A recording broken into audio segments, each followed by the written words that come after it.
Assalamualaikum warahmatullahi wabarakatuh. Semoga semua kebaikan terlimpah kepada kita semua. Amin ya rabbal alamin. Wasiat adalah pesan dari seseorang tentang apa yang dikehendakinya setelah ia meninggal.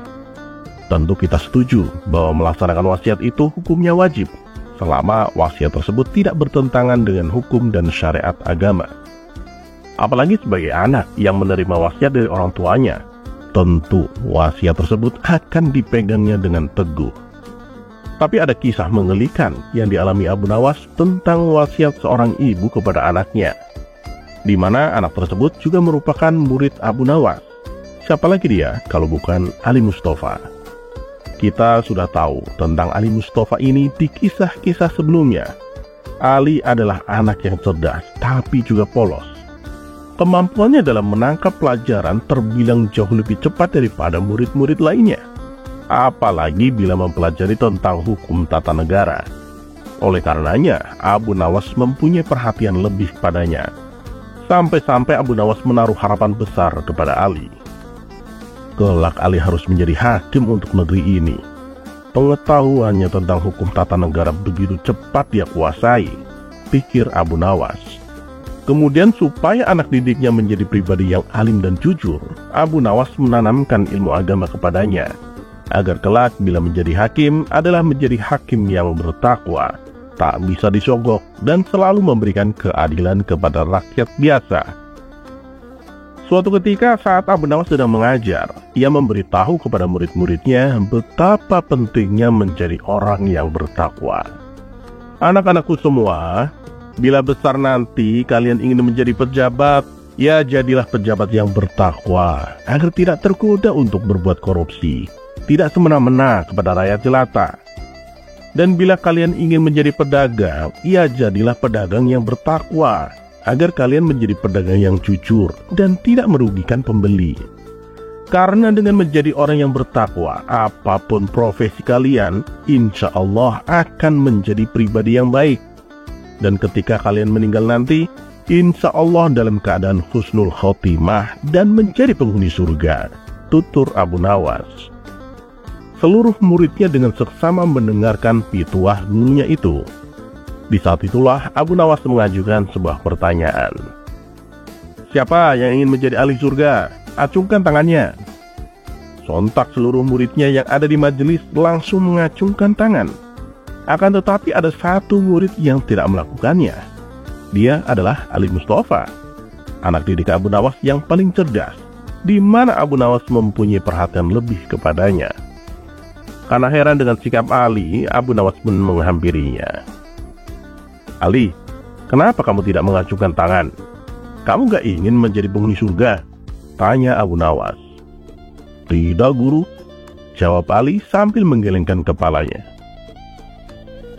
Lalu kau ingin menjadi penghuni neraka? Tanya Abu Nawas kembali. Gak mau juga guru, jawab Ali sambil tetap menggelengkan kepalanya. Terus apa maksudmu? Tanya Abu Nawas dengan penasaran. Aku ingin jadi hakim guru, karena sebelum ibuku meninggal, beliau berwasiat agar apapun yang terjadi, aku harus menjadi hakim di negeri ini, jawab Ali dengan polosnya. Mendengar alasan si Ali, Abu Nawas pun tertawa geli atas kepolosan anak didiknya. Kisah selanjutnya.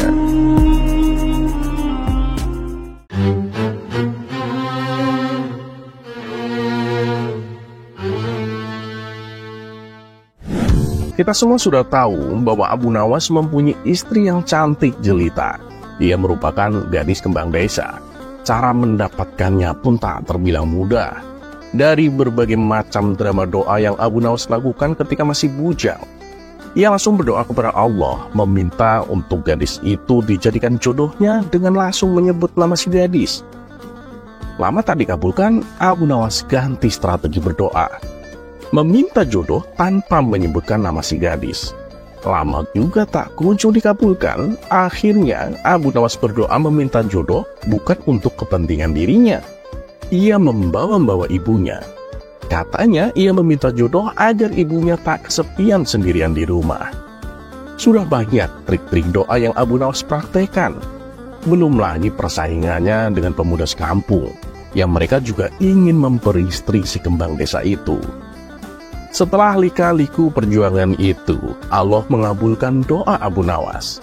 Ia pun menikah dengan si gadis kembang desa. Dan setelah menikah pun masih banyak godaan-godaan dalam rumah tangganya. Para pemuda, bahkan yang duda di kampungnya, masih belum bisa mengikhlaskan gadis pujaan mereka menikah dengan Abu Nawas. Mereka masih tetap menggoda istri Abu Nawas ketika sedang sendirian. Seperti pada kisah sebelumnya, istri Abu Nawas digoda ketika berbelanja di pasar sendirian. Ada lagi kisah tentang seorang saudagar kaya dari negeri seberang yang ingin membeli istri Abu Nawas. Tapi semua itu bisa Abu Nawas atasi dengan akal cerdiknya. Selain cobaan-cobaan dari luar, ada juga cobaan yang datang dari dalam rumah tangganya sendiri. Memang kecerdikan dan kekonyolan Abu Nawas sangat menghibur, tapi ada kalanya karena sudah kelewatan membuat sang istri kesal hingga marah-marah. Seperti pada kisah kali ini. Di dalam usia pernikahan yang kurang lebih sudah 9 bulan itu, mereka hidup mandiri. Dan juga dalam 9 bulan itulah mereka belum pernah mudik. Tentu mereka sangat rindu dengan keluarga, terutama orang tua. Terlebih sang istri, yang memang sedari kecil tak pernah terpisah dengan orang tuanya. Setelah berbagai obrolan dan rencana, akhirnya Abu Nawas dan istri menentukan hari di mana mereka akan mudik menjenguk orang tuanya.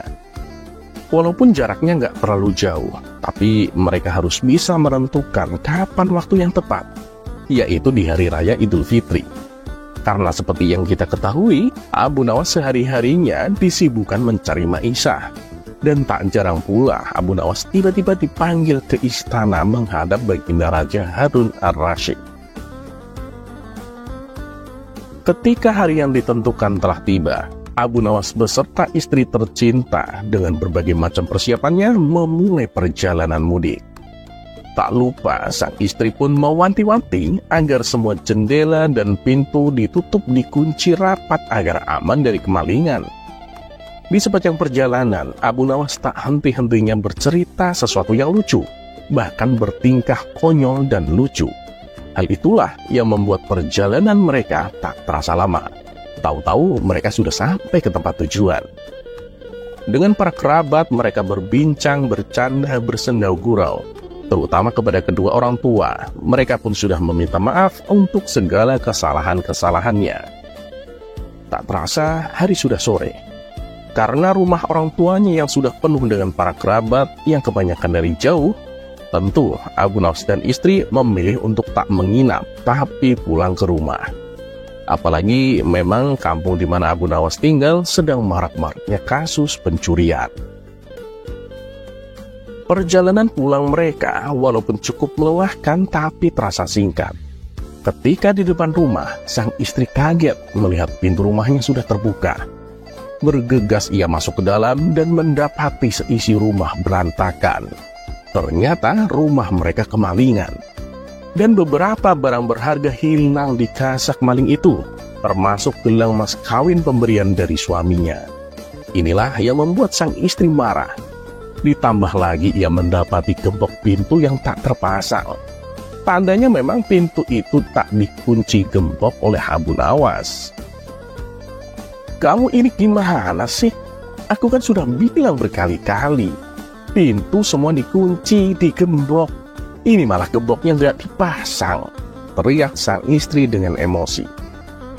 Abu Nawas yang menyadari kesalahannya hanya bisa terdiam. Omelan sang istri tak henti sampai di situ saja. Ia terus menyalahkan suaminya itu dengan suara yang tinggi. Kegaduhan inilah yang membuat para warga mendatangi rumah mereka. Kalian ini kenapa? Ada apa? Kok ribut-ribut? Tanya salah satu warga. Ini loh suamiku, padahal udah diwanti-wanti, pintu dikunci. Malah nggak dikunci. Udah tahu di sini rawan maling, kata istri Abu Nawas dengan masih emosi. Beberapa warga mencoba untuk menenangkan Abu Nawas dan istri, tapi tak sedikit pula yang ikut berkomentar. Gimana sih Abu Nawas? Udah tahu mau pergi lama, malah nggak dikunci, kata salah satu warga. Iya nih, tahu sendiri di sini rawan maling, malah nggak dikunci. Payah Abu Nawas, sahut yang lainnya. Dan masih banyak lagi omongan-omongan warga yang menyalahkan Abu Nawas. Karena mendapat banyak tekanan inilah, Abu Nawas kemudian merespon. "Kok kalian semua menyalahkanku?" tanya Abu Nawas dengan sedikit kesal. "Loh, siapa lagi kalau bukan kamu? Kamu nggak ngunci pintu sih," balas mereka. "Iya, jangan aku doang lah yang disalahin. Salahin juga itu malingnya. Aku kan cuma lupa nggak ngunci pintu. Sedangkan si maling itu yang mencurinya. Dialah yang paling bertanggung jawab," balas Abu Nawas. Mendengar omongan Abu Nawas itu, warga yang tadinya gaduh menjadi diam. Ada yang berpikir, ada yang berbisik satu sama lain membenarkan ucapan Abu Nawas. Mereka pun akhirnya membubarkan diri masing-masing. Termasuk istri Abu Nawas sendiri yang tadinya emosi ngomel-ngomel menjadi tenang. Malah heran dan tertawa melihat para warga yang diam tak berkutik karena kecerdikan kata-kata Abu Nawas. Akhirnya malam itu Abu Nawas dan istri terpaksa tidur dengan kondisi rumah yang masih berantakan. Sudah sebulan berlalu semenjak rumahnya kemalingan. Abu Nawas tampak duduk santai di depan rumahnya menghirup udara pagi yang cerah. Istri setianya kemudian membuatkan kopi panas untuk suami tercintanya. Setelah hari agak menjelang siang, sang istri lantas siap-siap pergi belanja ke pasar. Dan karena sebulan lalu rumahnya sempat dimasuki pencuri, sang istri lalu berpesan kepada Abu Nawas. "Suamiku, ingat ya, awasi terus pintu rumah penuh kewaspadaan. Jangan sampai lengah. Jangan biarkan seorang pun yang tak kamu kenal masuk ke dalam rumah. Jangan sampai kita kemalingan lagi." Setelah menyeruput kopi panas, Abu Nawas menjawab, "Oh, tenang istriku, jangan khawatir. Aku akan selalu mengawasi pintu kita." Maka pergilah sang istri belanja ke pasar. Beberapa lama kemudian datanglah mertua Abu Nawas. Abu Nawas dengan sigap langsung menyambut kedatangan mertuanya itu. "Abu Nawas, mana istrimu?" tanya sang mertua. "Dia lagi pergi belanja ke pasar," jawab Abu Nawas. "Oh ya sudah, aku cuma mau ngabarin. Nanti sore kita sekeluarga akan kesini.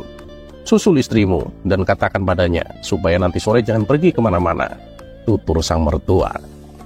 Begitu mertuanya pergi, Abu Nawas mulai berpikir, istriku menyuruh untuk menjaga pintu, sedangkan mertuaku menyuruh untuk menyusul istriku.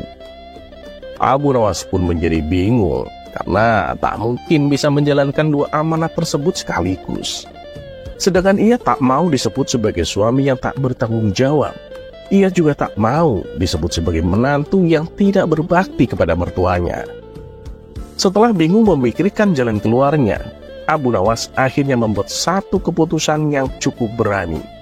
Ia melepaskan pintu dari engselnya, kemudian menggotongnya dan pergi menyusul istrinya di pasar.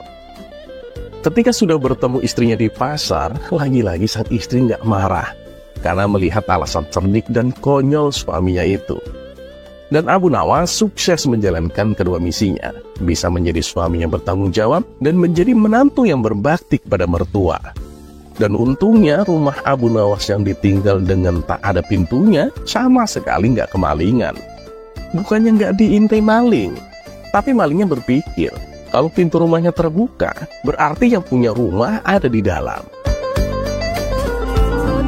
Kisah selanjutnya.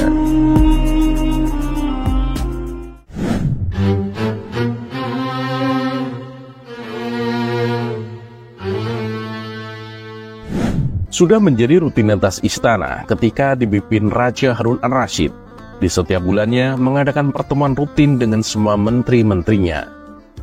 Baginda Raja mengumpulkan semua menterinya tanpa terkecuali. Dan tak ketinggalan juga, orang cerdik satu ini selalu ada dalam setiap kesempatan bersama Baginda Raja Harun Ar-Rasyid. Abu Nawas selalu setia mendampingi Raja Harun Ar-Rasyid. Terkadang menjadi penasehatnya, terkadang dimintai pendapat, bahkan diminta untuk menyelesaikan suatu permasalahan. Dan tak jarang pula Abu Nawas memberikan cerita-cerita lucunya untuk mencairkan suasana tegang istana yang dipenuhi dengan pembahasan-pembahasan serius. Satu persatu para menterinya melaporkan hasil kerja mereka. Ada yang melaporkan tentang perekonomian, ada yang tentang pertahanan, pendidikan, pertanian, dan lain-lain. Semuanya dibahas secara detail dan menyeluruh.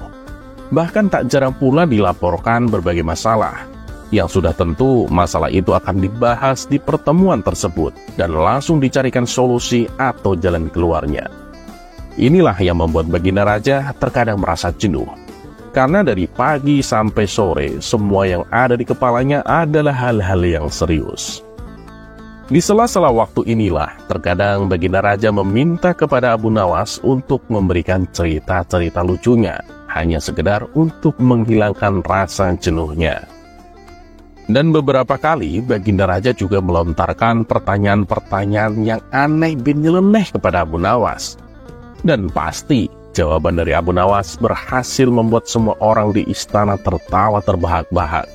Dan tak jarang pula orang-orang berdecak kagum dengan jawaban Abu Nawas, karena selalu ada nilai-nilai kebajikan dalam setiap ucapan Abu Nawas. Seperti pada kisah kali ini, Raja Harun ar-Rasyid yang sudah merasakan jenuh karena penuh dengan pembahasan masalah yang serius, mencoba mencairkan suasana. Ia bertanya kepada Abu Nawas, "Abu Nawas, coba kau jelaskan padaku, mengapa di dunia ini ada siang dan malam?" Abu Nawas yang selalu siap dengan kata-kata cerdas dan humor yang khas pun tersenyum. Dan tak butuh waktu lama, ia langsung menjawab, "Paduka yang mulia, siang dan malam itu adalah hasil perdebatan seru antara matahari dan bulan," kata Abu Nawas dengan tawanya yang halus. Dengan penuh penasaran, Baginda Raja bertanya, "Perdebatan? Memang apa yang mereka perdebatkan?" Abu Nawas kemudian menjelaskan, "Jadi begini Paduka, awalnya matahari dan bulan itu muncul bersamaan. Mereka berdua selalu bersama-sama menyinari dunia ini. Tapi suatu ketika, matahari merasa iri kepada bulan. Karena di antara mereka berdua, mataharilah yang paling bekerja keras dengan mengeluarkan sinar yang lebih terang daripada bulan. Karena kesal itulah, matahari memutuskan setiap harinya ada waktu istirahat untuknya. Dan bulan terpaksa menggantikannya." Baginda Raja dan semua orang di istana pun tertawa mendengar penjelasan Abu Nawas itu. Mereka sadar jawaban Abu Nawas itu memang mengarang, tapi masuk akal juga. "Kamu cerdik Abu Nawas. Tapi ada lagi, kenapa terkadang siang lebih lama daripada malam? Terkadang juga malam lebih lama daripada siang?" tanya Baginda Raja dengan masih sambil tersenyum.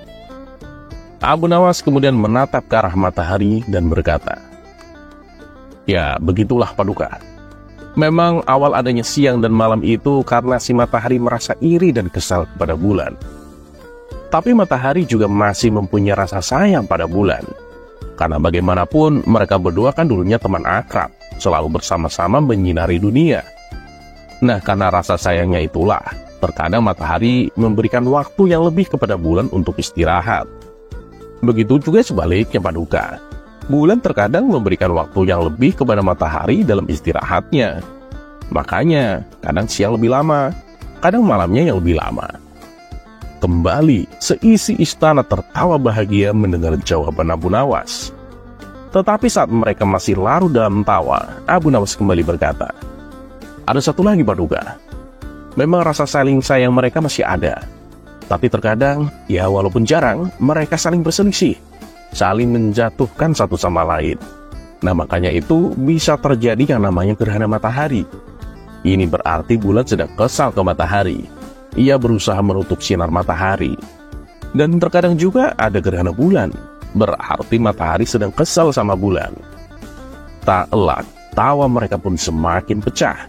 Sambil tertawa, Baginda Raja bertanya, "Abu Nawas, apa yang ingin kau sampaikan dari kisahmu itu?" Dengan menghela nafas panjang, Abu Nawas menjelaskan, "Ya begitulah Paduka, kehidupan kita di dunia ini. Kita semua ini menjalankan perannya masing-masing. Walaupun tak bisa dihindari, pasti ada saja masalah atau konflik di antara kita. Tapi yang perlu diingat Paduka, kita semua ini adalah saudara. Kita mempunyai rasa kasih sayang yang mengikat satu sama lain sebagai manusia. Dan di penjelasan Abu Nawas inilah semua yang hadir di istana merasa kagum dan membenarkan ucapan Abu Nawas, apalagi baginda Raja Harun ar-Rasyid. Dan tepuk tangan yang meriah memecah keheningan. Kisah selanjutnya.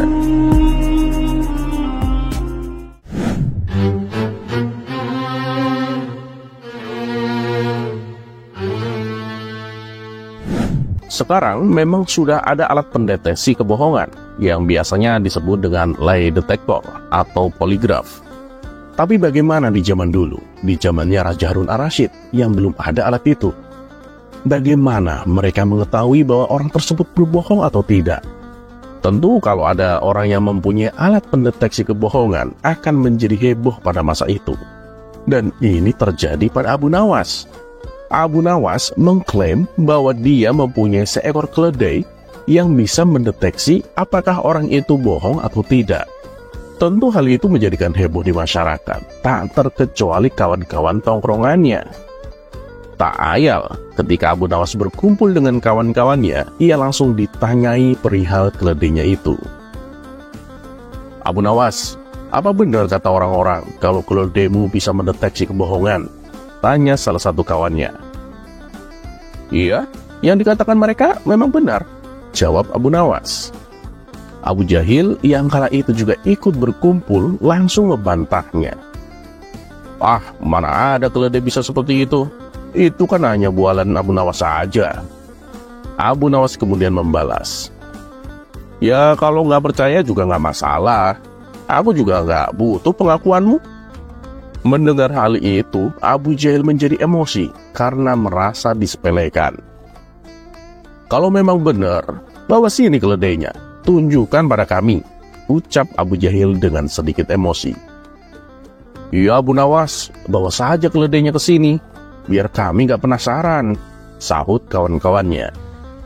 Demi mengobati rasa penasaran kawan-kawannya, Abu Nawas pun menuruti permintaan mereka mengambil keledainya. Dan singkat cerita, tak berapa lama kemudian, Abu Nawas kembali dengan membawa keledainya. Di hadapan mereka, Abu Nawas berkata, jadi begini kawan-kawan, keledai ini kakinya akan menendang kepada orang yang berkata bohong. Silahkan kalau ada yang mau mengetesnya. Kawan Abu Nawas yang pertama menghampiri si keledai dan berkata, selama hidupku, aku tidak pernah berkata bohong. Tiba-tiba si keledai langsung menendangnya hingga terjungkal. Sontak orang-orang yang ada di situ tertawa terpinggal-pinggal. Kemudian giliran kawan yang kedua menghampiri keledai dan berkata, aku setiap habis panen kurma selalu membelikan hadiah istriku perhiasan emas yang mewah. Tanpa aba-aba, si keledai langsung menendangnya sampai terjungkal. Orang-orang pun kembali tertawa terpinggal-pinggal. Menikah aja belum, ngaku-ngaku punya istri, celetuk salah satu kawannya sambil tertawa. Sementara Abu Jahil yang juga ingin mencobanya segera menghampiri keledai tersebut. Tapi bersamaan dengan itu, di hadapan mereka ada sebuah insiden terjadi. Seorang anak kecil terjatuh ke dalam selokan sehingga sekujur tubuhnya menjadi hitam penuh kotoran. Rupanya anak kecil tersebut adalah anak seorang janda kampung seberang. Dia anak yang terkenal bandel dan nakal. Melihat hal itu, spontan Abu Nawas berkata, makanya jadi anak jangan bandel. Aku dari kecil gak pernah bandel, makanya gak pernah jatuh ke selokan. Tanpa diduga, keledai tersebut langsung menendangnya hingga membuat Abu Nawas terjungkal ke tanah. Abu Jahil dan kawan-kawannya spontan tertawa terbahak-bahak. Kemudian dengan menahan rasa sakit, Abu Nawas bertanya kepada kawan-kawannya, anak siapa sih itu? Abu Jahil yang masih tertawa segera menjawab, gak tahu itu anak siapa, yang pasti dia bukan anakku, kata Abu Jahil terus tertawa. Tiba-tiba Abu Jahil ditendang oleh keledai dan terpelanting jatuh ke tanah, hingga dia pingsan tak sadarkan diri. Dan setelah siuman, Abu Nawas dan kawan-kawannya menatap Abu Jahil dengan ekspresi wajah seolah-olah tak percaya. Abu Jahil, jadi janda itu dulu hamilnya sama kamu? Tanya mereka. Abu Jahil tak menjawabnya. Ia hanya segera berlalu meninggalkan Abu Nawas dan kawan-kawannya dengan menahan rasa sakit dan malu. Kisah selanjutnya.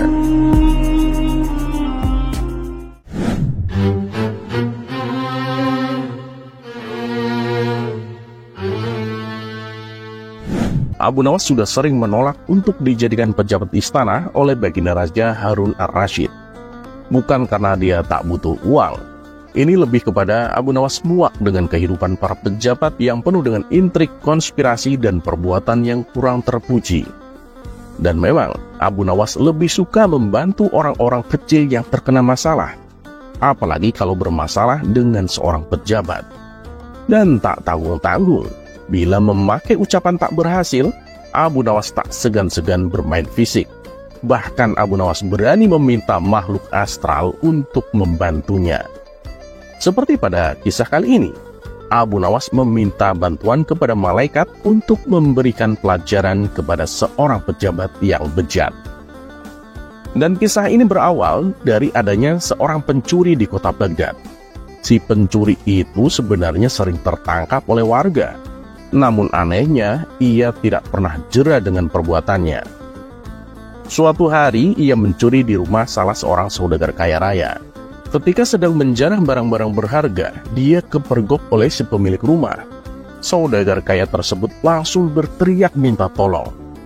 Mendengar ada teriakan, para warga langsung berlari menuju rumah saudagar kaya itu. Mereka lalu mengepung si pencuri agar tak bisa melarikan diri. Tapi anehnya, si pencuri tampak terlihat tenang. Dia sama sekali tidak ada niat kabur. Justru ia menghampiri warga yang mengepungnya. Tentu saja, warga langsung membekuknya.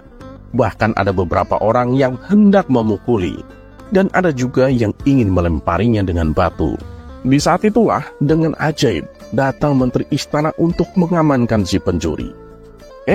Kalian tidak boleh main hakim sendiri. Jangan sampai ada yang memukul si pencuri ini, apalagi melemparinya dengan batu, teriak Tuan Menteri kepada para warga.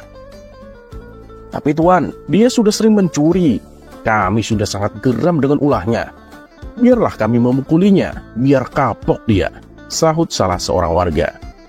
Kita lempari batu saja kepalanya, biar nggak meresahkan warga, timpal warga lain. Melihat emosi warga yang mulai tak terbendung, Tuan Menteri lalu berkata, "Silahkan, kalian boleh memukul atau melempar batu ke pencuri ini. Tapi ada syaratnya." "Apa syaratnya Tuan? Kami sudah nggak sabar mengajarnya," tanya para warga penasaran. "Syaratnya, siapapun yang tak pernah memiliki kesalahan boleh memukulinya. Tapi ingat, kalau sampai ada orang yang memukuli si pencuri ini, sedangkan dia sendiri pernah melakukan kesalahan, aku tak segan-segan akan menghukumnya," kata Tuan Menteri menjelaskan dengan persyaratan tersebut. Para warga hanya terdiam. Sebab mana mungkin ada manusia yang tidak punya salah. Bahkan anak kecil pun pernah melakukan kesalahan. Akhirnya para warga membubarkan diri. Sementara si pencuri dibawa oleh Tuan Menteri dengan dalih akan diproses di pengadilan. Tapi kenyataannya di tengah jalan si pencuri malah dibebaskan dan disuruh pulang. Dan usut punya usut, ternyata si pencuri itu masih mempunyai ikatan saudara dengan Tuan Menteri. Ponakannya mungkin, sepupunya, atau apalah. Yang jelas si pencuri itu masih saudaranya Tuan Menteri. Beberapa hari kemudian, si pencuri ini kembali beraksi. Dan setiap kali tertangkap warga, Tuan Menteri selalu datang menolong. Begitulah seterusnya. Sampai-sampai ketika ada aksi pencurian, warga sudah enggan menggubrisnya. Jangankan mengepung, mengejar, atau menangkapnya, berteriak minta tolong pun warga sudah bosan. Karena percuma, ujung-ujungnya si Tuan Menteri datang bak pahlawan kesiangan mengamankan si pencuri dengan dalih tidak boleh main hakim sendiri dan akan diproses di pengadilan. Hingga pada suatu ketika, si pencuri nekat menyatroni rumah Abu Nawas. Karena ia tahu saat itu Abu Nawas baru saja mendapat hadiah emas dari Baginda Raja. Ketika si pencuri masuk ke rumah dan hendak mengambil emas tersebut, Abu Nawas keburu memergokinya. "Woi maling, kurang ajar," ucap Abu Nawas. Bukannya kabur, si pencuri malah dengan santai tenang berjalan lewat depan Abu Nawas dan akan keluar meninggalkannya. Tentu hal ini membuat Abu Nawas bertambah emosi. Abu Nawas langsung memukul dan membekuknya. Si pencuri pun berteriak kesakitan. Mendengar ada kegaduhan di rumah Abu Nawas, warga-warga pun segera berdatangan. "Ada apa nih Abu Nawas?" tanya salah satu warga. "Orang ini mencuri di rumahku," jawab Abu Nawas. "Lagi-lagi dia, gak ada kapoknya," ucap salah satu warga. "Percuma ditangkap, tak lama lagi juga pasti dibebaskan sama si menteri," ujar warga yang lain. "Udah, kita gebukin aja rame-rame sebelum si menteri itu datang," sahut warga yang lain. Tapi sayangnya niat tersebut tak terlaksana, sebab Tuan Menteri dan para pengawal segera mendatangi rumah Abu Nawas. Tuan Menteri lalu mengamankan si pencuri dengan melepaskannya dari tangan warga. Si pencuri kini berdiri di samping Tuan Menteri. "Sudah aku peringatkan berkali-kali, kalian ini tidak boleh main hakim sendiri. Kalau ada yang berani menyakitinya, aku nggak segan-segan menghukum kalian," ancam Tuan Menteri kepada para warga. "Tapi silahkan, siapa saja yang tidak pernah memiliki kesalahan selama hidupnya, boleh memukul atau melempar batu ke pencuri ini. Ayo silahkan, kalau kalian memang merasa suci," bentak Tuan Menteri. Mendengar itu, para warga pun terdiam seketika. Tapi tidak bagi Abu Nawas. Diam-diam ia mengambil 2 batu besar lalu dilemparkan ke atas secara bersamaan. Saat 2 batu tersebut kembali turun, masing-masing mengenai kepala si pencuri dan Tuan Hakim. Sontak si pencuri langsung pingsan jatuh tersungkur. Dari kepalanya keluar darah mancur bercucuran. Begitu juga dengan Tuan Menteri. Meski tidak pingsan, dia mengalami sakit yang luar biasa di kepalanya, hingga bercucuran darah yang cukup banyak. "Kurang ajar, siapa yang berani melempar batu?" teriak Tuan Menteri penuh emosi. Dikarenakan takut menjadi sasaran amukan Tuan Menteri, orang-orang di sana lalu menunjuk bahwa Abu Nawaslah pelakunya. "Kurang ajar kau, Abu Nawas. Akan aku hukum berat kamu," bentak Tuan Menteri. "Loh, salahku di mana? Oh, tiba-tiba aku dihukum?" tanya Abu Nawas berpura-pura. "Lancang kamu Abu Nawas, berani melempari kepalaku dengan batu," jawab Tuan Menteri.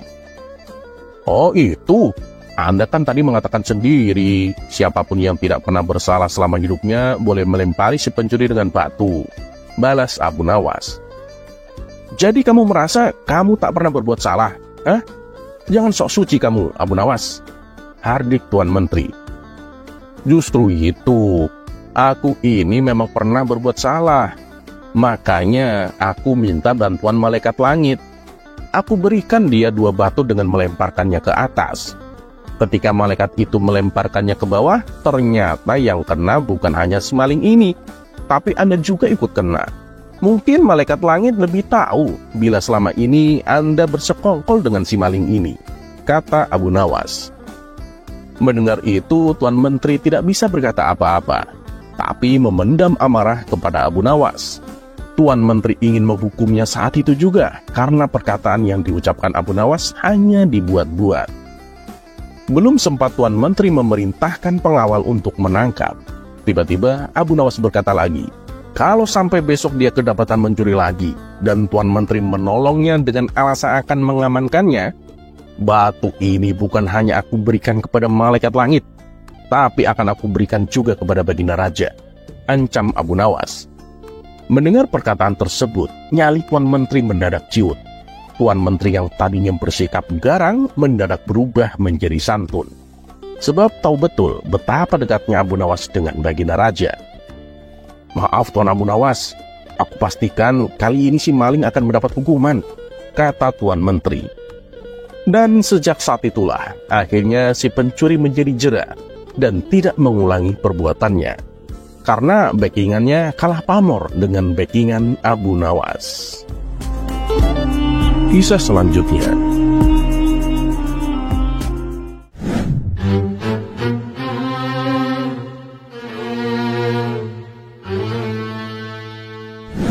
ada sebuah kisah menarik dari Abu Nawas ketika dirinya di awal-awal menjadi orang kepercayaan Baginda Raja. Sebagai orang baru di istana, ia pun tak bisa berbuat banyak, lebih sering mengalah kepada siapapun yang mencoba mengganggunya.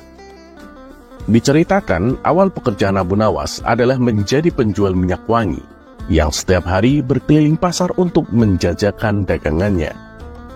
Abu Nawas terkenal di tengah masyarakat sebagai penjual minyak wangi yang lucu. Ia sering membuat lelucon yang membuat orang-orang merasa terhibur, terutama para pelanggannya. Ia banyak disukai orang karena pelayanannya yang baik dan juga kebaikan akhlak dan ketulusan hatinya. Suatu hari Raja Harun Ar-Rasyid mendengar kabar tentang ketenaran Abu Nawas. Dan kebetulan juga ia membutuhkan seseorang yang menemaninya untuk menghibur di sela-sela waktu sibuknya.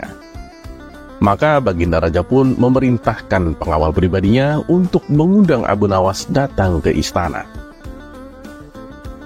"Pengawal, coba kau cari yang namanya Abu Nawas, bawa ke sini menghadapku." Maka dengan sigap pergilah pengawal itu untuk mencari Abu Nawas di pasar. Dan singkat cerita, Abu Nawas pun datang menghadap Baginda Raja. "Kamu yang namanya Abu Nawas, mulai hari ini dan seterusnya, kamu nggak usah jualan keliling di pasar. Kamu akan bekerja di istanaku, memberikan minuman untuk para tamuku. Setelah itu, kamu duduk di sampingku dan menceritakan leluconmu untukku," titah Baginda Raja. "Baik Paduka Yang Mulia," jawab Abu Nawas dengan hati yang berbunga-bunga.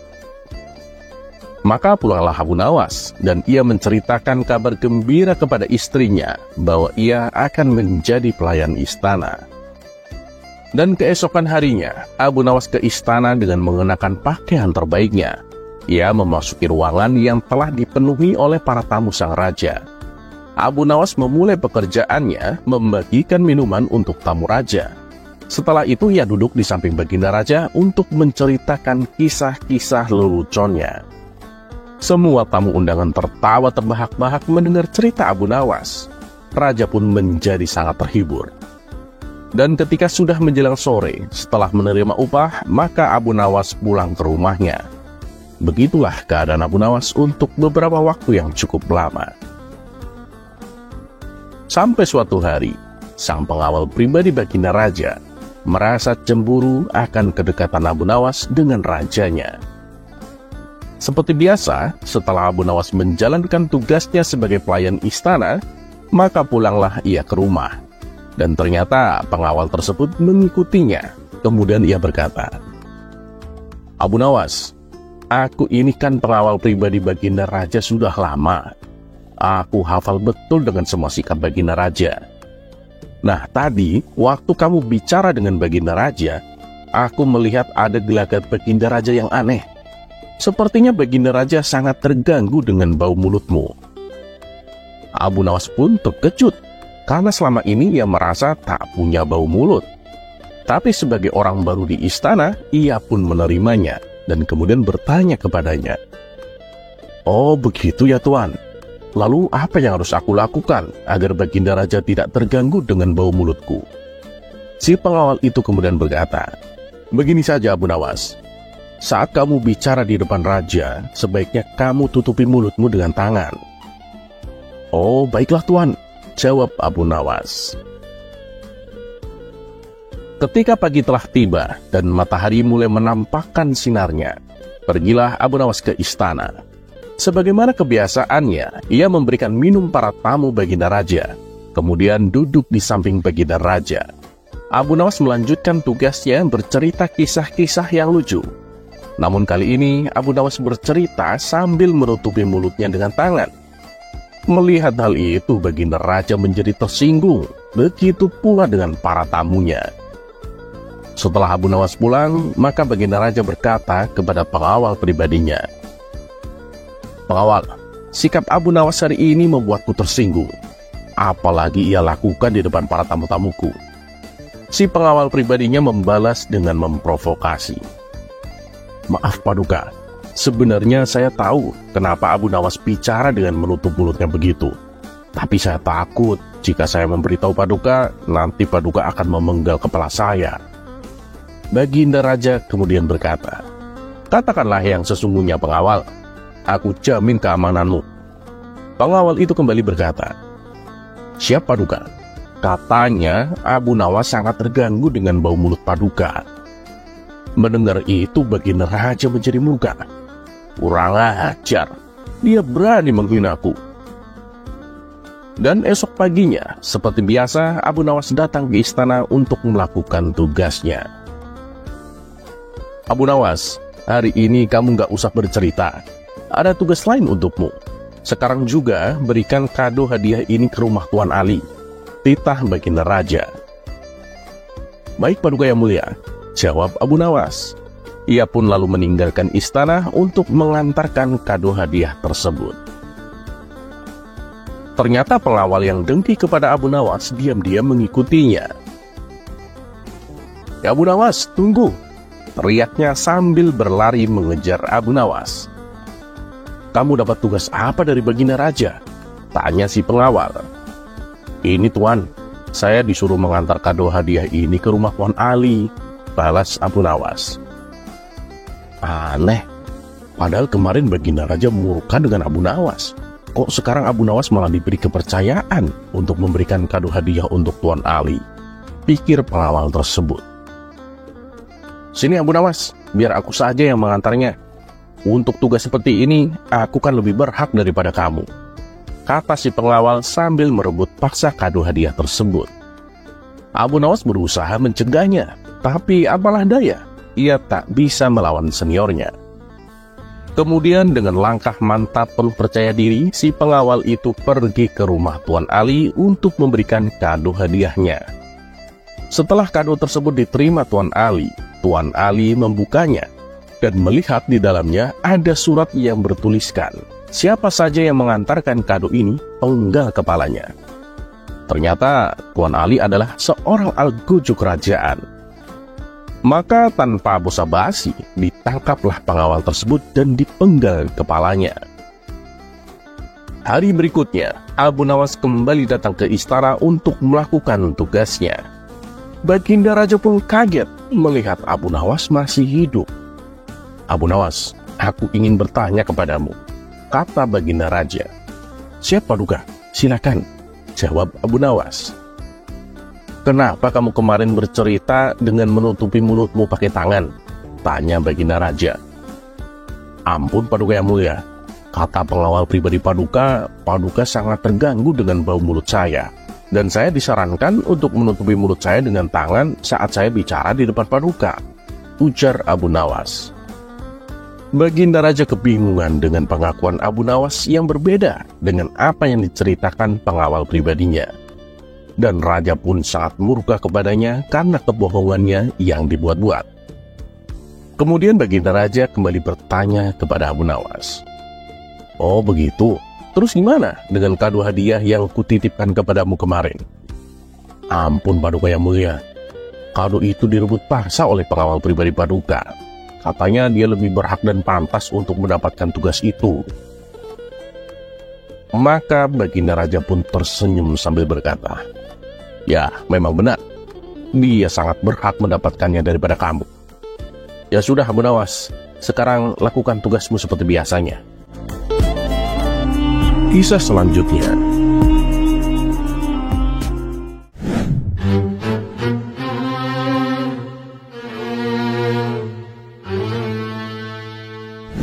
Bukan hanya melawan orang pandai, Abu Nawas juga pernah melawan orang yang berotot kekal, yaitu dalam kompetisi tinju bebas. Berikut kisahnya. Suasana pagi yang cerah mengusik Abu Nawas untuk berjalan-jalan menikmati indahnya kota Baghdad. Seperti biasa, ia juga tak lupa mampir ke warung untuk nongkrong bersama kawan-kawannya. Setibanya di warung, ternyata kawan-kawan Abu Nawas sudah pada berkumpul. Mereka tampak asik sedang membicarakan suatu berita yang lagi hangat. Karena merasa ingin tahu, Abu Nawas pun lalu bertanya kepada mereka. "Wih, kayaknya kalian lagi ngobrol serius nih. Ada kabar terbaru apa?" tanya Abu Nawas. Salah satu dari kawannya menjawab, "Ada Abu Nawas, itu lomba tinju bebas. Hadiahnya nggak main-main loh, 1 kilogram emas." Wih, yang bener, tanya Abu Nawas kaget. Apa semua boleh mendaftar? Tanya Abu Nawas kembali. Mereka pun menjawab, lomba ini terbuka untuk umum Abu Nawas. Semua orang boleh mendaftar. Memangnya kamu mau ikut? Tanya mereka tertawa. Oh iya dong, aku mau ikut mendaftar, jawab Abu Nawas mantap. Apa? Kamu serius Abu Nawas? Tanya mereka tak percaya. Maaf nih Abu Nawas, bukannya aku menghina, tapi badanmu itu kan kurus dan tenagamu juga nggak begitu kuat. Namun Abu Nawas tidak menghiraukan ucapan temannya itu. Ya kita lihat saja nanti siapa yang bakal menjadi juaranya, ujar Abu Nawas penuh percaya diri. Hari yang ditunggu-tunggu pun tiba. Semua orang berkumpul di lapangan untuk menyaksikan jalannya perhelatan tinju bebas. Kawan-kawan Abu Nawas juga berbondong-bondong ikut menghadirinya. Mereka penasaran dengan aksi Abu Nawas nantinya. Pertandingan demi pertandingan pun telah selesai dilaksanakan. Beberapa peserta ada yang mengalami cedera, ada juga yang sampai keluar darahnya. Dan kini tibalah giliran Abu Nawas melawan dengan petinju yang berbadan kekar dan besar. Dipanggillah nama petinju itu supaya masuk ke dalam ring. Ia pun masuk dengan gagahnya sambil mengepalkan tangannya, seolah-olah tak sabar ingin menghajar Abu Nawas. Gila, badannya gede banget, ujar kawan Abu Nawas. Ini mas kali tonjok bisa mati Abu Nawas, sahut kawan lainnya. Namun ketika Abu Nawas dipanggil, Abu Nawas sama sekali tidak menampakkan dirinya. Setelah ditunggu beberapa menit, Abu Nawas masih saja belum kelihatan. Maka dengan terpaksa pertandingan pun ditunda. Bukan main geramnya petinju itu. Baginya ini merupakan pelecehan. Mana Abu Nawas? Mana Abu Nawas? Teriaknya penuh emosi. Ada yang tahu di mana rumahnya? Aku akan menyeret paksa dia kemari, sambungnya. Beberapa orang lalu menunjukkan di mana alamat rumah Abu Nawas. Dengan langkah tegap si petinju itu bergegas menuju rumah Abu Nawas. Waduh, mampus tuh Abu Nawas, celetuk salah satu kawan Abu Nawas. Dengan dikawal beberapa orang dan panitia lomba, sampailah si petinju itu di depan rumah Abu Nawas. Saking emosinya, si petinju langsung mendobrak pintu rumah Abu Nawas dengan sekali pukul. Akan tetapi saat dia mulai memasuki rumah Abu Nawas, ia tidak mendapati seorang pun di situ. Ia malah dikejutkan oleh sesuatu yang membuatnya sangat kaget. Badannya mendadak langsung gemetaran. Pasalnya ia melihat terpampang celana pendek untuk tinju, tapi dengan ukuran yang sangat besar. Kontan saja sang petinju tadi, nyalinya langsung menciut. Mati aku, ternyata yang bernama Abu Nawas tubuhnya besar sekali. Celana pendeknya saja segitu, bagaimana orangnya? Pikir si petinju itu. Dengan langkah gemetaran, si petinju lalu keluar dari rumah Abu Nawas dan menemui panitia lomba. Aku gak mau meneruskan pertandingan ini. Aku mengundurkan diri, ucap si petinju tersebut. Akibat dari kecerdikan Abu Nawas ini, ia pun menjadi pemenangnya tanpa harus bertanding. Abu Nawas pun akhirnya mendapatkan hadiah 1 kilogram emas. Kisah selanjutnya.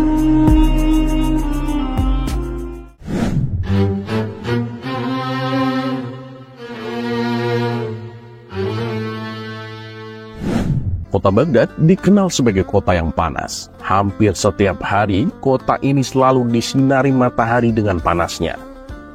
Tapi memang akhir-akhir ini sudah beberapa kali turun hujan. Yang biasanya hujan turun 6 bulan sekali, sekarang bisa 3 bulan sekali turun hujan. Bahkan terkadang dalam sebulan ada 2 kali turun hujan. Tentu hal tersebut menjadi sesuatu yang membahagiakan bagi warga Baghdad. Karena selain membuat hawanya menjadi lebih sejuk, beberapa tumbuhan juga mulai tumbuh di pekarangan rumah. Tapi tidak bagi orang-orang yang mempunyai hajat. Bagi mereka, hujan tentu akan mengganggu jalannya acara. Apalagi bulan ini adalah bulan yang paling banyak warga melaksanakan hajat. Ada hajatan nikahan, hajat sunatan, hajat akikah, dan lain-lain. Bisa dibilang bulan ini adalah bulan hajat. Dan waktu itu belum ada yang namanya tenda hajatan atau yang sejenisnya. Tuan Hamid yang memang sudah jauh-jauh hari merencanakan hajatan menikahkan putrinya menjadi was-was. Ia khawatir bagaimana jika sampai turun hujan pas di acara hajatannya. Kegundahannya itu ia ceritakan kepada Abu Nawas selaku tetangganya, yang memang kebetulan mereka berdua sedang nongkrong di warung kopi bersama kawan-kawan yang lain. Ini bagaimana ya, sekarang sudah sering turun hujan. Padahal hajatan nikahan putriku sebentar lagi, kata Tuan Hamid memulai ceritanya. Acaranya di dalam rumah aja Tuan Hamid, dijamin gak akan kehujanan, saran salah satu kawannya. Ya iya sih, cuman kan di dalam rumah itu sempit, mana muat menampung tamu-tamuku yang banyak, jelas Tuan Hamid. Abu Nawas yang melihat kegundahan tetangganya itu pun berkata, "Tenang Tuan Hamid, aku ada cara biar hajatan Tuan tidak terganggu hujan." Wah, yang benar Abu Nawas, gimana caranya? Tanya Tuan Hamid tak sabar. Sudah Tuan Hamid, Anda tinggal terima beres saja. Pokoknya saya jamin, selama saya berada di hajatan Tuan, selama itu juga gak akan ada turun hujan, kata Abu Nawas dengan nada meyakinkan. Ucapan Abu Nawas ini membuat kawan-kawannya sedikit gaduh. Mereka kagum dengan kesanggupan Abu Nawas menahan hujan agar tak turun. Dan mereka beranggapan bahwa Abu Nawas mempunyai ilmu sakti sebagai pawang hujan. Hari di mana hajatan Tuan Hamid pun tiba, banyak tamu berdatangan. Mereka tak hanya dari kota Baghdad, banyak dari mereka yang juga dari luar kota. Seperti yang telah dijanjikan, Abu Nawas datang dan duduk di hajatan Tuan Hamid. Abu Nawas memilih untuk duduk di bagian pojokan dan diberikan hidangan-hidangan yang istimewa. Itu semua atas permintaan Tuan Hamid selaku pemangku hajat, karena Abu Nawas akan berjasa untuk kelancaran hajatannya. Dan benar saja, dari pagi dimulainya acara hingga selesai di sore hari, langit terlihat cerah. Jangankan hujan, mendung saja tak ada yang lewat. Kemudian Tuan Hamid memberikan Abu Nawas uang 30 dirham sebagai tanda terima kasih karena telah menjaga acara hajatannya. Maka kehebatan Abu Nawas sebagai pawang hujan langsung tersebar luas di seluruh penjuru Baghdad. Banyak orang yang hajatan kala itu mengundang Abu Nawas hanya sekedar untuk duduk manis dan disuguhi berbagai hidangan yang istimewa.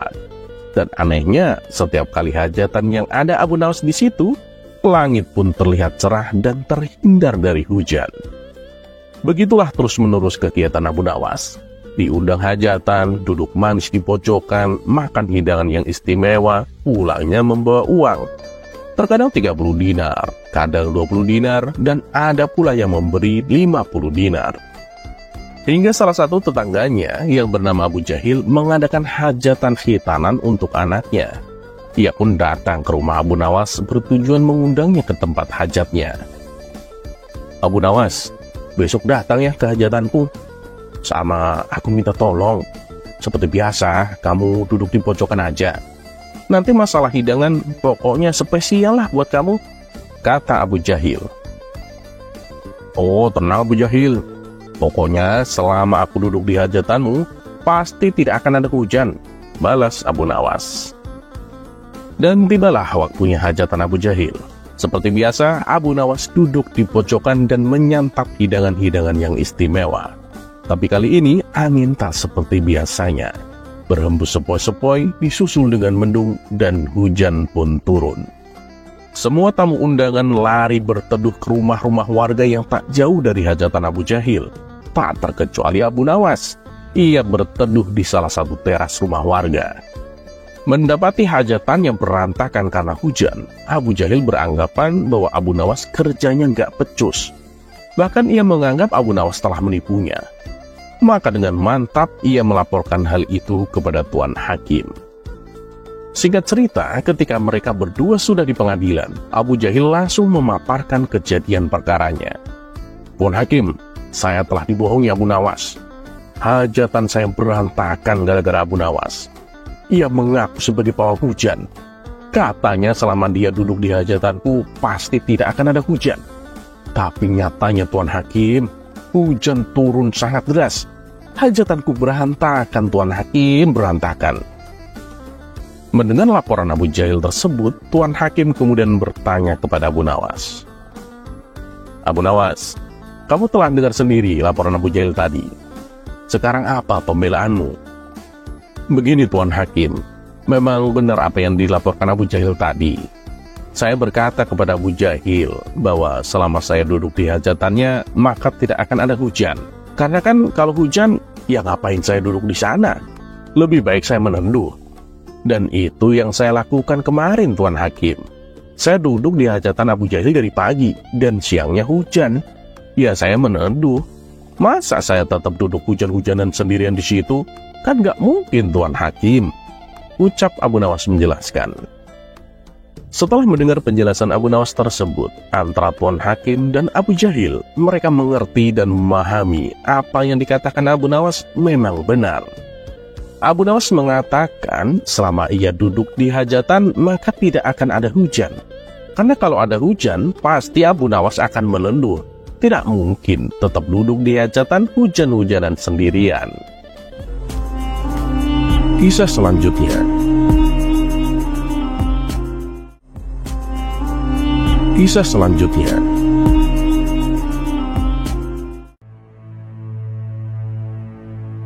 Sahabat Nabi Muhammad SAW yang satu ini tersohor sebagai panglima perang pada masanya. Ia juga terkenal karena tak pernah kalah dalam peperangan yang ia pimpin. Sehingga tak heran jika ia mendapat gelar pedang Allah yang terhunus atau Saifullah al-Maslul. Selain menjadi panglima perang tertinggi, ia pun juga menjadi juru tulisnya Rasulullah SAW dan mendapat gelar Abu Sulaiman. Khalid bin Walid, sahabat Nabi yang menaklukkan Romawi dan Persia ini, ternyata memiliki keistimewaan yang tidak dimiliki oleh panglima lainnya.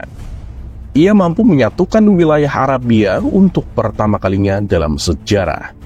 Tak hanya itu, kelihayan Khalid bin Walid pun bisa dirasakan saat membangun perpolitikan yang bersatu dalam bentuk kekhalifahan.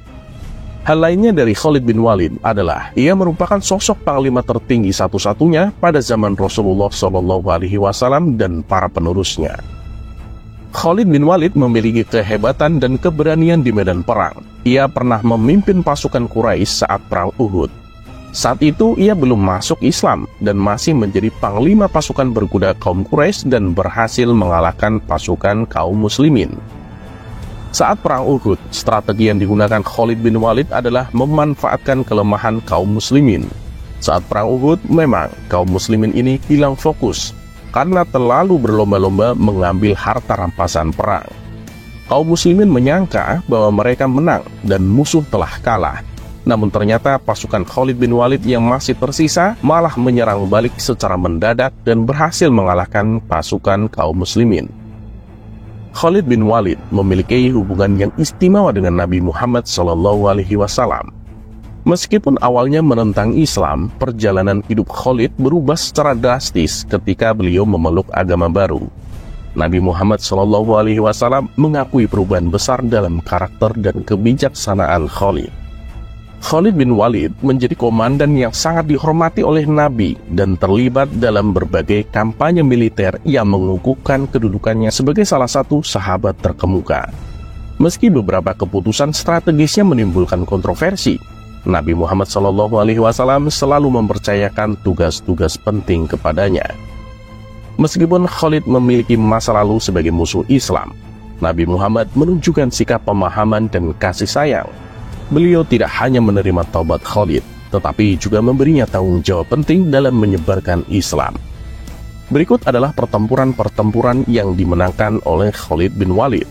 Pertempuran Uhud. Seperti yang sudah dijelaskan sebelumnya, bahwa Khalid bin Walid memainkan peran penting dalam pertempuran Uhud pada tahun 625 Masehi. Kehadiran Khalid di medan perang membuat situasi menjadi semakin sulit bagi umat muslim. Keterampilan strategisnya sangat diakui, dan peran ini memperlihatkan kecerdasan dan keahliannya sebagai panglima perang. Pertempuran Mu'tah. Khalid bin Walid juga terlibat dalam pertempuran Mu'tah pada tahun 629 Masehi. Dalam pertempuran ini, 3 komandan Muslim gugur, dan Khalid diangkat sebagai panglima perang untuk melanjutkan pertempuran. Meskipun kondisinya sulit, Khalid berhasil mengelola pengunduran diri yang terorganisir. Pertempuran Khaybar. Salah satu kemenangan terbesar Islam di masa Khalid adalah dalam pertempuran Khaybar. Keberhasilan dalam menaklukkan benteng-benteng Yahudi di Khaybar menjadi puncak dari strategi militer yang cemerlang. Pertempuran Mauta. Di pertempuran Mauta, Khalid kembali menunjukkan ketangguhannya sebagai panglima perang. Kepemimpinan dan taktik militer yang brilian membuatnya diakui oleh musuh sebagai pedang Allah. Fathul Mekah. Salah satu momen penting dalam sejarah Islam adalah Fathul Mekah pada tahun 630 Masehi. Khalid bin Walid memainkan peran sentral dalam menaklukkan ini. Rasulullah SAW memberinya tanggung jawab untuk memasuki Makkah dengan kondisi tertentu agar berlangsung tanpa pertumpahan darah. Prestasi Khalid bin Walid dalam hal peperangan berlanjut hingga masa kekhalifahan Abu Bakar. Saat itu, Khalid diberi tugas oleh Abu Bakar untuk memperluas wilayah Islam dan merontokkan pasukan Romawi serta Persia. Kemampuan Khalid bin Walid dalam memimpin peperangan memang tidak bisa diragukan lagi. Ia lihai, cerdik, dan penuh strategi. Meski ia hebat di medan perang, Khalid bin Walid tidak merasa sombong. Ia tetap rendah hati. Meskipun di masa kekhalifahan Umar bin Khattab, Khalid bin Walid pernah diberhentikan posisinya agar tidak didewakan oleh rakyat karena kehebatannya. Khalid tetap berhati lapang dan ikhlas. Ia tetap menerima keputusan dari sang khalifah dengan sepenuh hati, dan tetap berperan dalam memberikan nasihat dan membagikan pengalaman berharga dalam mengelola wilayah yang baru ditaklukkan. Namun, kehidupan Khalid bin Walid berakhir pada tahun 642 Masehi. Meskipun kematian beliau merupakan kehilangan besar bagi umat Islam, warisan dan jasa-jasanya terus diingat dan dihormati hingga hari ini.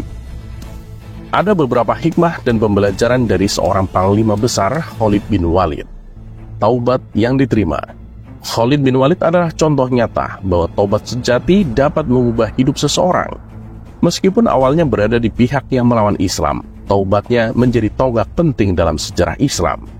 Ia mengajarkan kita bahwa setiap individu, seberat apapun dosanya, selalu memiliki kesempatan untuk bertobat dan mendekatkan diri kepada Allah. Ketegasan dalam keislaman.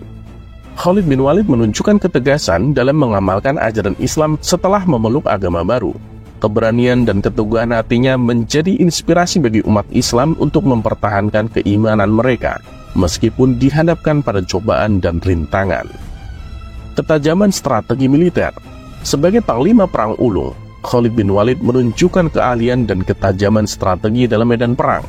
Pembelajaran dari taktiknya dapat diterapkan dalam kehidupan sehari-hari, terutama dalam menghadapi tantangan dan menyelesaikan masalah dengan bijak. Ketangguhan dalam menghadapi rintangan. Hidupnya yang penuh rintangan mengajarkan kita untuk tidak menyerah di hadapan ujian hidup. Khalid terus menghadapi dan mengatasi berbagai cobaan dengan ketangguhan dan keyakinan kepada Allah. Sebagaimana Khalid bin Walid yang mengabdikan hidupnya untuk perjuangan Islam, mari kita terinspirasi untuk berbuat baik kepada sesama. Salah satu cara yang sangat bermakna adalah dengan bersedekah. Dengan bersedekah, kita tidak hanya mengikuti jejak para sahabat yang mulia, tetapi juga memberikan bantuan kepada mereka yang membutuhkan. Mari kita bersama-sama menjadikan dunia ini tempat yang lebih baik melalui tindakan nyata.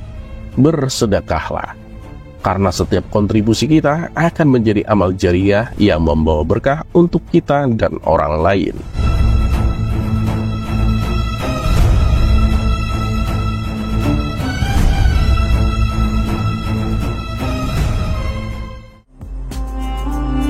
Kisah selanjutnya.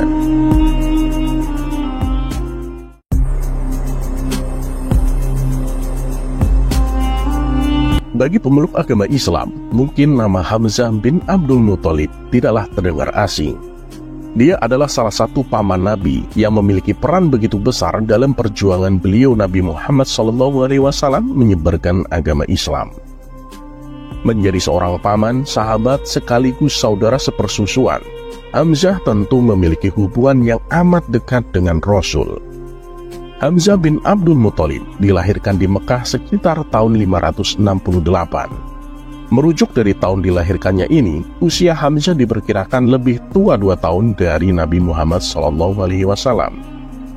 Dia adalah anak dari Abdul Muthalib, yaitu kakek Nabi Muhammad, dan adik berbeda ibu dari Abdullah, yaitu ayah Nabi. Artinya, Hamzah dan Abdullah adalah adik kakak dengan satu ayah tetapi berbeda ibu.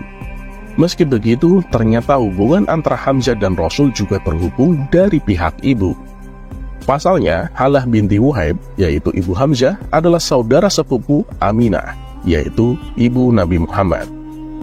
Dengan begitu, Nabi Muhammad SAW dengan Hamzah memiliki hubungan yang begitu dekat sejak kecil.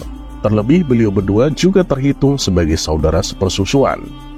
Oleh sebab itulah, Hamzah memiliki rasa sayang dan hormat yang begitu tinggi pada Rasul, bahkan sebelum mulai memeluk Islam. Walau memiliki hubungan yang begitu dekat, dalam proses dan upaya Rasulullah menyebarkan agama Islam, Hamzah belum memeluk agama Islam. Meskipun demikian, hal itu sama sekali tidak mengurangi rasa hormat serta sayang yang dimilikinya terhadap Nabi Muhammad. Dia selalu ada untuk melindungi Nabi Muhammad pada masa-masa sulit beliau, dan bahkan akan marah jika mendapati seseorang yang menjelek-jelekan hingga menyakiti Nabi Muhammad. Apalagi Hamzah adalah seorang pemuda yang dikenal begitu jenius dan lihai memainkan panah, sehingga disegani oleh banyak orang. Adapun asal mula Hamzah memutuskan memeluk Islam adalah ketika ia tidak terima Nabi Muhammad diserang oleh Abu Jahal. Dikisahkan bahwasanya seorang budak wanita melihat Abu Jahal yang bertemu dengan Rasulullah SAW di Bukit Sofa. Di sana, dia menyakiti dan memaki-maki Nabi Muhammad. Hal ini pun diceritakan oleh budak tadi kepada Hamzah bin Abdul Muthalib. Mendapati cerita itu, sebagai seorang pemuda Quraisy dengan harga diri tinggi dan kepribadian tegas, Hamzah merasa tidak terima. Dia pun menghampiri Abu Jahal dengan membawa busur panah. Abu Jahal yang saat itu sedang duduk-duduk di antara kaumnya, berdiri untuk menyambut Hamzah. Namun pemuda itu mengangkat busur panah kemudian memukulkannya pada kepala Abu Jahal hingga terluka. Dan di saat itulah Hamzah menyatakan bahwa dirinya di pihak Nabi Muhammad.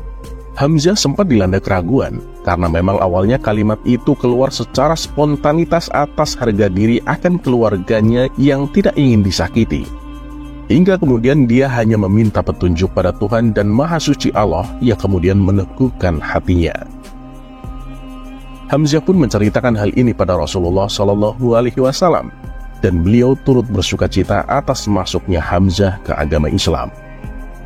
Mengetahui hal ini, kaum Quraisy bertambah khawatir dan gelisah, karena dengan masuknya Hamzah ke agama Islam membuat kemungkinan pengikut Nabi menjadi lebih banyak juga.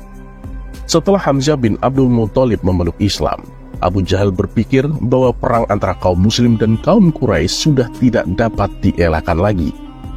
Karena itu, dia mulai kesana kemari menghasut serta memprovokasi kaum Quraisy untuk menyakiti Rasul dan pengikutnya. Hal ini tidak dapat dihindari lagi. Rasul dan pengikutnya mendapat tindakan kekerasan lebih banyak.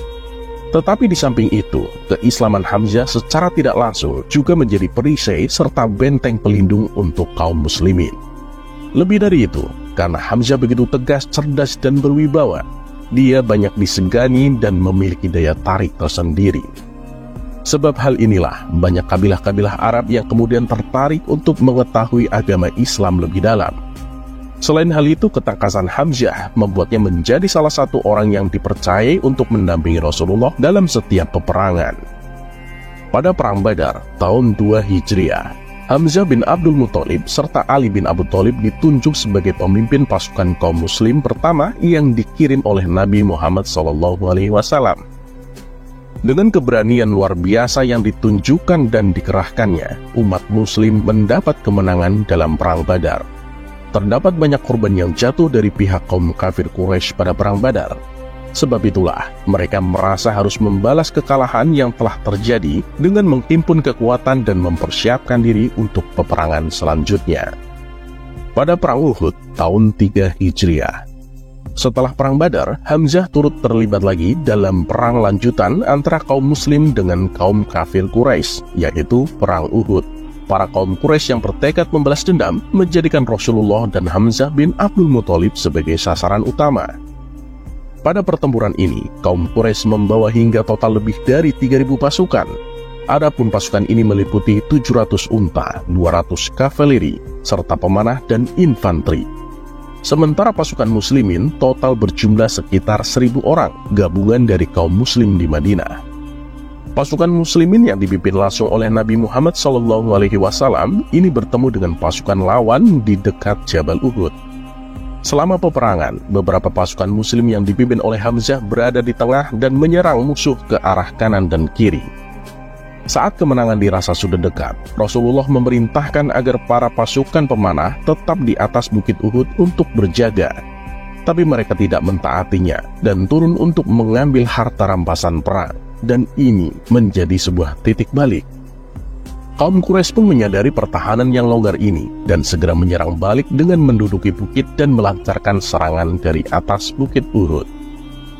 Setelah itu, Hamzah akhirnya syahid dalam perang Uhud akibat tombak yang dilayangkan oleh seorang budak bernama Wahsy. Terdapat kisah mendalam di balik wafatnya beliau itu, yang kemudian menjadi salah satu kisah legenda, karena memiliki kisah tersendiri di balik syahidnya. Berikut adalah rangkuman peristiwa yang menyebabkan kematian Hamzah dikenang begitu banyak oleh kaum muslimin. Diawali dari terbunuhnya Tu'aimah oleh Hamzah saat Perang Badar. Kisah ini diawali saat Perang Badar. Hamzah yang begitu pemberani dan buas memerangi kaum kafir Quraisy, saat itu berhasil melumpuhkan Tu'aimah bin Adi hingga tewas. Sementara itu, kematian Tu'aimah menorehkan luka mendalam pada keponakannya, yaitu Wahsy. Tentu masih banyak kaum Quraisy lain yang tewas saat peperangan, termasuk Utbah bin Robi'ah dan Syaibah bin Robi'ah, yang mana merupakan ayah serta paman Hindun binti Utbah. Al-Walid bin Utbah yang merupakan saudara Hindun juga mati dalam peperangan di tangan Ali bin Abi Thalib. Kematian beberapa kaum Quraisy inilah yang menciptakan dendam bagi beberapa orang, sehingga mereka benar-benar ingin membunuh Hamzah untuk membalas dendam. Abu Sufyan bin Harb yang saat itu memimpin pasukan Quraisy dalam perang Uhud, memutuskan untuk membuat para wanita juga ikut serta dalam peperangan. Para wanita ini terdiri dari mereka yang merasa sakit hati karena kematian keluarganya dalam perang sebelumnya, yaitu saat Perang Badar. Dengan ini, Hindun yang juga istri Abu Sufyan segera mendaftar karena kematian ayah, paman, serta saudaranya. Sementara itu, Wahsy juga ikut atas kematian pamannya, serta kesepakatan yang dibuatnya dengan Jubair bin Mut'im. Saat pasukan Quraisy akan berangkat, Jubair mengatakan pada Wahsy bahwa dia akan membebaskannya dari perbudakan, asal bisa membunuh Hamzah. Dengan jaminan bahwa janji itu telah disaksikan banyak orang, Wahsy semakin bertekad untuk membunuh Hamzah. Walau tidak memiliki keterampilan berperang yang cukup baik, Wahsy dikenal sangat pandai melemparkan lembing tepat sasaran. Karena itu, Hindun menaruh harapan padanya dan mengatakan pada Wahsy untuk menyembuhkan luka hati mereka atas kepergian keluarga di medan perang. Saat kedua belah pihak pasukan bertemu dan berperang, Wahsy dengan awas mencari dan mengincar Hamzah. Memang tidaklah sulit untuk mengenalinya di antara banyak orang, karena pada kepala Hamzah selalu terpasang bulu burung unta, lazimnya tanda kepahlawanan di Arab masa itu. Wahsy yang bersembunyi di balik batu melihat Hamzah begitu gagah berani maju dan merobohkan para lawannya dengan menebaskan pedang. Sementara itu, tiba-tiba seorang penunggang kuda bernama Syiba bin Abdul Uzza menantang Hamzah agar Wahsy bisa menyerangnya. Tentu saja Hamzah menyambut Syiba dan segera mengalahkannya dengan sekali tebas. Walau begitu, pengorbanan Syiba ini membuat posisi Hamzah terjangkau oleh Wahsy. Dia segera membidikan tombaknya yang tepat mengenai pinggang Hamzah bagian bawah hingga tembus ke depan. Saat peperangan telah selesai, Hindun turun menuju arena peperangan tadi serta mencari tubuh Hamzah bin Abdul Muthalib yang sudah tidak bernyawa. Karena begitu bencinya, diambilnya hati Hamzah kemudian dikunyahnya, walau akhirnya tak ditelan dan dimuntahkannya kembali. Kematian Hamzah membuat Nabi Muhammad SAW begitu sedih. Sehingga kemudian Allah Subhanahu wa Ta'ala menurunkan firman-Nya dalam Quran surat An-Nahl ayat 126 untuk mengabadikan kematian paman Rasul ini. Karena keberanian itulah Hamzah pun dijuluki sebagai Asyadullah atau singa Allah.